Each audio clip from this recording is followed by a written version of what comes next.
All right, let's talk about the games or the game. Ohio State travels to Michigan. I think this is the premier game. Big Noon is going to be there. Uh, Game day is actually going there. I was surprised by that. This is a again monumental game, and I don't have. Did you watch much of Saturday? Like, were you watching a lot of Fox on Saturday, like the games? Because I know Yeah. BYU had a game. They have a promo going on for this game where it's Colin Coward in the background because he's affiliated with Fox, and he made Yeah. like a comment, and the way they like pan the I nice did. music, and it's like Ohio State beats everybody except for Michigan. And so I was again like I laugh and chuckle at that. So I did some digging. Ohio State since the COVID year 2020, they are 65-9, including bowl results in this 11-0 2025 season. They have beaten 13 top 10 ranked teams in that span, including four en route to the first 12 team college football playoff national championship a year ago. They have gone into the game 11-0 or 10-1 every year this decade. Let's talk about some of those losses, right? 2020, they lost in the national championship against Alabama. Mac Jones, Devontae Smith, all those guys. Like, it was probably the best team Yeah. of this decade. Week two, 2021 against Oregon, which I believe was CJ Stroud's like second start, Yeah. first Power Five start at that time. Oregon goes into the shoe and beats them. The next one is the Peach Bowl 2022. You know, when the clock strikes midnight, Noah Ruggles misses the kick against Georgia. Georgia blasts TCU in the national championship, and that's how close Ohio State was. The Cotton Bowl in 2023 against Mizzou. Do you remember that game, Ben? They started Devin Brown, the backup at Cal Berkeley right now. So again, Yeah. do I hold that one? Not really. And No. then week 7 of last year against Oregon, they lost by one. Will Howard slides at the buzzer, and they don't get a kickoff. And then there's four losses that we have to talk about. Michigan, 4 times in a row. And you think about how monumental some of these matchups are. All Oh yeah. 4 times it took them out of the Big Ten title game. Ohio State has not competed for the Big Ten title in 5 years. That's just crazy to think about from my youth growing up. Uh, 3 of them put Michigan into said title game, including, what was it? The one where Haskins runs for like 5 touchdowns. The one where Donovan Edwards has two 80-yard touchdowns in the fourth quarter alone. And then obviously the one where Kyle McCord throws the interception to end the game. And then 2 of them were 11-0 versus 11-0 top 3 matchups. They have lost all 4 of them to an 0-4 record. And then obviously none of them felt more catastrophic than last year because you have the that senior class have to leave Columbus without a Michigan win. You have this rivalry, like just this banner over your head. Like, no matter what you accomplish, Ohio State, the team up north gets to laugh at you and say, print those T-shirts, print the 2025 national championship T-shirts, because in reality, all it's doing is more Michigan merchandise because they're the real national championships is what they get to claim. And so, just the narrative around this game, I think, dominates the headlines. Dominates the headlines. Talking about the football, there hasn't been a team and a quarterback for Ohio State I've been more confident in than what they've produced this season. Yeah. So again, like I think that we still have no really status on the receivers. They're still like up in the air. Will they? Won't they? Obviously, college football you get to kind of hold those out. But Ohio State, in any metric you look at, is top 5 in both offense and defense. They have a Yes. Heisman caliber quarterback, receiver, and they have the best defense in the country. So obviously, all signs are pointing to they will beat Michigan. And then it's just like, then there's like the reality of like they have the best freshman in the country. I mean, he hasn't performed like it, but again, like you bring him on for this game, you bring him on Yes. to be able to be dynamic in this game, where you weren't dynamic last year and you won the game. So it's I'm really interested to see the run scheme that Michigan pulls out, because obviously we know all about the whoever leads the rushing battle wins the game, and Ryan Day last year tried to prove a point last year, running up the middle with Henderson and Judkins at two defensive tackles who are going to be drafted in the top 20 over and over and over. And I think it was also because Will Howard might have had a pseudo concussion, but that's just me. That's just a theory. He took a hit in that game. That like he got did. he kind of got bonked a little bit, but Yeah. not that kind of bonked. But just overall, I think that if there was ever a year, Ohio State's going to do it this year. I said that last year. So again, Isn't that that's what I'm I've done. saying? Isn't that not exactly what we had said last year? And yes, we'll get into it. There'll be another spot in this episode where I'll do this again. I try my best to be unbiased in terms of the way that I talk football, unless I am speaking about this game. Because at a certain point, the fan has to come out. And again, everyone wants to say if it was going to be any year, it would be this year. Is that not exactly what every single person and their mother said last year? All right. Michigan won that game last year. And you consider they had Carnell Tate last year. They had Jeremiah Smith last year. They had that senior class last year. And yet Michigan still won. Despite their quarterback passing for 62 yards and an interception. Our leading wide receiver was a guy I had never heard before with one catch for 16 yards, right? And we still won. And now you consider what Michigan has brought into this program since last year with, again, this big five-star true shocker. I'm at a loss for words, guys. I am so pumped. I am sorry. But this big name 5-star quarterback into this program, again, we can discuss at a later time at the end of the season. Did he or did he not live up to the hype? Again, that's a conversation for another day. Andrew Marsh is leading the Big Ten since October in every major receiving category. You have Jordan Marshall. His status is still up in the air. Who knows? But if Michigan was able to do it last year, why would they not be able to do it this year when they're playing at home? I am so pumped. Let's go, Michigan.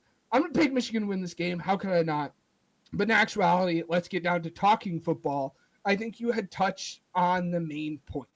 Last year, Ryan Day went into this game trying to prove a point, saying, we are going to win this on the ground, despite the fact that their defense is tailor-made to shut down the run. He said, we're going to win this game on the ground. And the only success they had all game was at the end of that second quarter going into half when they threw the football to Jeremiah Smith. And you're like, wow, this is going to be that change of pace. They're going to come out. It was the first time they were in desperation. Like, we got to throw the ball downfield. Exactly. If OSU wins this game, which they probably should and which they probably will, let's be honest, they need to do it because they're throwing the football. Screw everything out the window. At the end of the day, what matters most is, did you win the game? And the route for OSU to win the game this year is to throw the football. Again, we will see if Cardell Tate plays. We'll see if Jeremiah Smith plays. There's a lot in the air. We will not know until like an hour before kickoff at this point. But if they want to win the game, Ryan Day needs to get out of his own head and do what has gotten him to this point. Do what has gotten this team to be the number one and what is the most dominant team in the country. Throw the gosh darn football to Carnell Tate and Jeremiah Smith and let them just win their one-on-one matchups. And if you do that, I think OSU has a very good chance of like blowing Michigan out of the water, if I'm being quite frank, because their defense is that good, despite them losing the seniors that they had, because Arvell Reese and Caleb Downs has been able to really, Sonny Styles has been able to stabilize this defense despite everything that they lost. And again, you have all the star power on offense. OSU, if they can stick to what has gotten them to this point, they should just murder Michigan. They really, really should. Let's just see if Ryan Day can get out of his own head and step away and do exactly what had gotten him here. Yeah, I think this comes down to the chaos factor of football games that we can't predict. Yeah. Wink Martindale is the defensive coordinator for Michigan. They are just naturally going to be attacking, and if you are on the Michigan side, it is easy to make the argument Sand has never played in a game like this. Sand has never played in an environment like this. Sand has never had the pressure of this bearing down on him. We look at some advanced statistics. Michigan is 84th in dropback success rate on defense this year in the country. They're Yeah. 14th in EPA. So they create turnovers. They force big play. They force those havoc plays, those splash plays, sacks, turnovers. That's the thing is Sayan combined in interceptions and sacks has 10 this year. 4 interceptions, 6 sacks. So that's one a game. Like he just avoids havoc plays in a way Yes. that the others didn't. Like Will Howard was a chaos engine at times because Yes. with him running the football. McCord, absolutely. Like we all knew McCord was not good going into that game, and Yeah. he proved us right. And so it's just I think there's just things that you could not quantify in a stat book is how Michigan needs to win this game. And I think Bryce Underwood's got to be the better quarterback. And maybe not even like he needs to play within a margin of saying that is just palatable. I just don't lose the football game, kid. Like I think you need to create some of those explosives. Obviously, just be a chaos engine. I'll say that. Like just Yeah. be something that is different than what Ohio State has seen this year. Being a 5-star athlete, the number one athlete, and maybe you can get some of those. Maybe you win the turnover margin 3-0. Like crazy things like that. Crazy things happen in this game. Obviously, like nothing is off the table after last year. One of the most crazy results. Like it was one of those games. I have no investment in either team.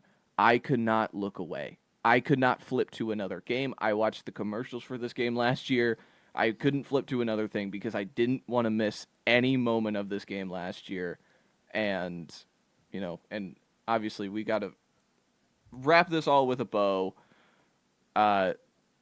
If Ohio State wins, they're gonna storm midfield and try and plant the flag, right? They have to. Okay. I'd be shocked if they didn't. So I'll make and my again, pick.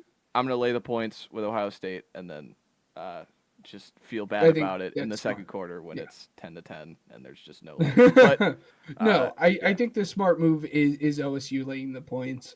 And again, I think it's easy to look on the injury side of everything that is happening with OSU with Carnell Tate and Jeremiah Smith, but you'd be remiss to not also um, talk about Michigan's injuries, right? They're one of the better safeties in all of the country, a huge cog in Michigan's defense, and Rod Moore is out. He will not be playing. Probably the best fullback in the entire country, and Max Bredesen broke something. We don't know what he broke, but he broke something. He will not play. There's some speculation that he might. I mean, the coaches were like, "Well, he's the toughest guy, and if anyone could do it, it'd be him." Justice Haynes obviously hasn't played football in weeks now. At this point, he and was in he's a out. boot. He got surgery. Yeah, He's done. yeah. I knew that one. Jordan Marshall, That's we'll the big see if one. he's a full go. He got snaps in small quantity last week. Not that it mattered because it was Maryland. So again, it's easy to focus on all of the big name injuries on the OSU side of the football, but Michigan has a lot of their own, as you would expect this late into the college football season. But again, this is going to be such a fun game. I can't wait for it. It always lives up to the hype. There's never a year where this game is Especially the boring, last 4 years. especially the last four. And then you go back to JT Barrett. He was short. I don't care what anyone says. I digress. I'm just happy that I'm going to be up there for Thanksgiving. I'm going to be watching that game with Ryan and hopefully Matt. So, but we'll see. Last thing on this game. I'm so Yeah. happy Andrew Marsh is a player. Because that was one Oh of those God. like moments that I had because it was like Wisconsin. It was like a nothing burger Yes. game, and I had Wisconsin team total under, so I was watching the game for betting. And I'm like, this number 4 moves different. Like, throw him the ball more. Like, as like a joke in the chat. And then like he got like a 20-yard explosive like a few plays later. I'm like, yeah, there you go. Like that's the guy. Let's stop doing this Samaj Morgan stuff. Like, there's your gadget downfield explosive guy, and you said it, like, he's been awesome since that Wisconsin game. I didn't realize he's been like that good. Like, I knew he was Yeah. awesome in the Northwestern game, but just the overall volume statistics, I didn't realize that they had leaned on him that much, which is pretty cool to see. But